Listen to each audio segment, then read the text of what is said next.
How's it going, Vandals? I'm Johnny Alpha, and I'd like to welcome you back to Graphic Vandalism. And Vandals, it's that time of year again when we look back and celebrate the amazing comics of the past year. Just a fair warning though, there will be a lot of weird books on this list, but I think you all expect that from me by now. I have an extra special shout out. One of my really cool Instagram buddies has recently become a comic tuber, DCOMICQUEEN, and I left a link to her channel in the description. So pretty please, after this video, go on over and show her some support and give her a nice warm welcome to YouTube. And with that, Vandals, let's just get into it. And first up, let's address the elephant in the room with Batman White Knight, written and drawn by the truly gifted Sean Murphy and published by DC's Black Label imprint. Holy crap pancakes, there is a Batman book on my list. What in the name of Robert Downey Jr. is going on here? But in all fairness, this book is truly amazing. Murphy does a really stellar job of writing one of the biggest heroes in the world in a very indie comic style, and his art in this book is unreal. I've always loved his art, but he really upped his game here and pulled out all the bells and whistles. And I think that really helps this be a book that actually completely lives up to all of its hype. Also, I really love his version of Batgirl here. She is just so cute in this book. And Neo Joker was a killer villain. Okay then, and next let's check out Multiple Warheads, Ghost Town, written and drawn by one of my favorite up-and-coming talents, Brandon Graham, and published by Image Comics. Now, this is a book that I have personally been waiting for a long time, but I have to admit, it was well worth the wait. I just love these characters and this universe, and to read the continued adventures of Sexica and Nikolai was a dream come true. And this arc, it totally helps a lot of the themes of the book make total sense, as Sexica's new big score leads her to the exact same place that Nick's crazy wolf dreams have been leading him to all along. And we finally get to see Nick in full werewolf form, and it's just a total blast. If you've ever wondered what it would have been like if Mobius ever did an homage to R. Crumb's Fitz the Cat, then on the real, check out Multiple Warheads, yo.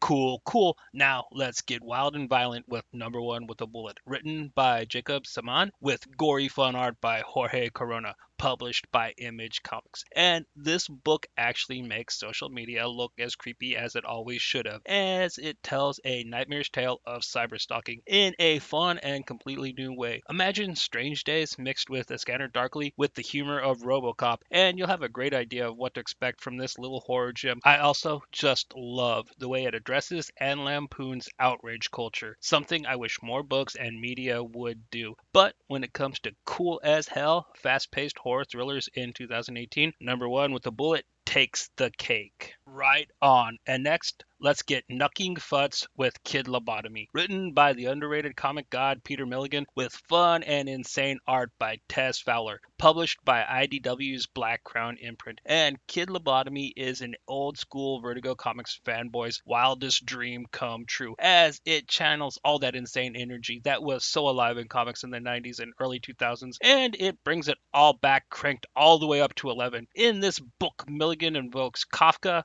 Burroughs, Cronenberg, and even Mel Brooks. And he makes it into one warped and epic roller coaster ride where nothing is taboo and everything is loose and wild. Needless to say, this book is very surreal and esoteric, and I just love it. The world needs more comics like Kid Lobotomy. Super sweet! And now, let's check out Shipwreck, written by the one and only Warren Ellis, with stunning and moving art by Phil Hester, published by Aftershock Comics. And Shipwreck is what I want to see more often when two true comic gods team up to do sci-fi horror. This comic is just a beautiful claustrophobic nightmare of a man in a place, not sure if he's dead or just in an alternate reality. This book makes wide open spaces feel like a trunk of a car, and at the end you're wondering if you're the crazy one. It also features one of my favorite comic book panels ever. Just look at the wonderful, sublime surrealism of this picture. It would make David Lynch jealous. So yeah, I can't recommend Shipwreck highly enough. Alright.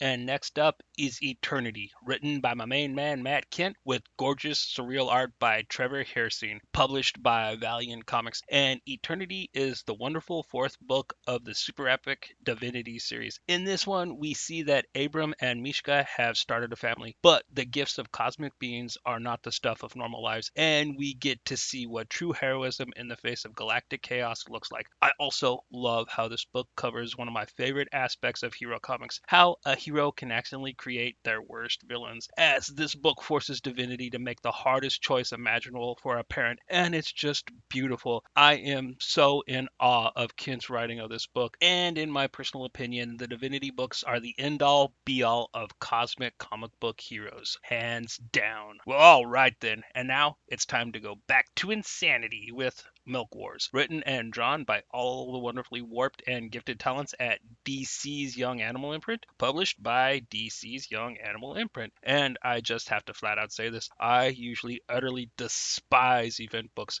but Milk Wars changes all that. This is such a crazy fun comic that is actually all about comics, and this event is a surreal satire of the retcons and reboots we all hate. I also give DC mega props for releasing this, as it also lambasts a few of their big books of this year, like Metal and Doomsday Schlock. My personal favorite part of this event is the segment where Mother Panic fights against Father Batman. It was so good, and the interactions between Doom Patrol and the Justice League were too funny. I can't believe I actually finally liked a big 2 event book, but since I did, it had to make the list. Plus, it's Doom Patrol. They'll pretty much always make my list. Cool beans. And now, let's check out one of my favorite odd finds of the year with Tumult, written by John Harris Dunning, with vibrant and wonderful indie art by Michael Kennedy, published by Self-Made Hero. And Tumult is the story of a man who completely self-destructs his own personal life after breaking his leg on vacation, and then he falls in love with a strange woman with multiple personalities, but then finds out one of her personalities might be a murderer. This book has a very cool and fun noir espionage story, but where I think it truly shines is with its character interactions. There are several scenes in this book where the characters equate the events unfolding to popular movies, and it just seems so real. It's written like how fans actually discuss movies, and I just love that. So yeah,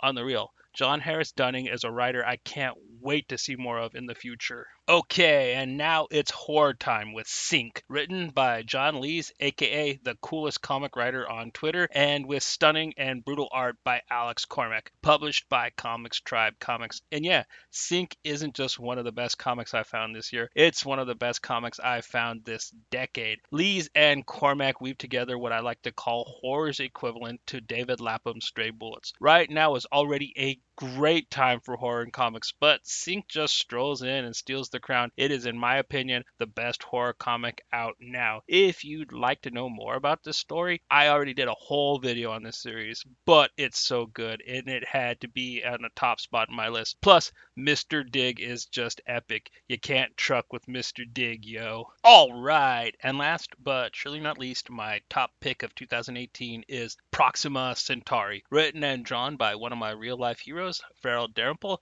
and published by Image Comics. And with Proxima Centauri, Dalrymple takes his odd style to its most action-packed and radical limits, as it kind of bridges together his book's Wrenchies and It Will All Hurt, but still makes an incredible epic story of its own. And I'm really happy with how far the character Hollis has come since Wrenchies. In this, he is a badass pilot, all Last Starfighter style, and Farrell's art has never looked better. He has really become a name I expect wonderful things from, and he's never let me down. Proxima Centauri warmed my heart and kept me excited from page to page. Surreal adventure comics do not come any cooler than this. And there you have, Vandals, my look back at the epic comics of 2018. And yeah, as a whole, this year was kind of a stinker, but at least we had all the wonderful escape all these comics gave us. If you'd like, let me know what your top picks of 2018 are in the comments down below, because I love recommendations. But for now, until next time, this is Johnny Alpha from Graphic Vandalism saying don't stop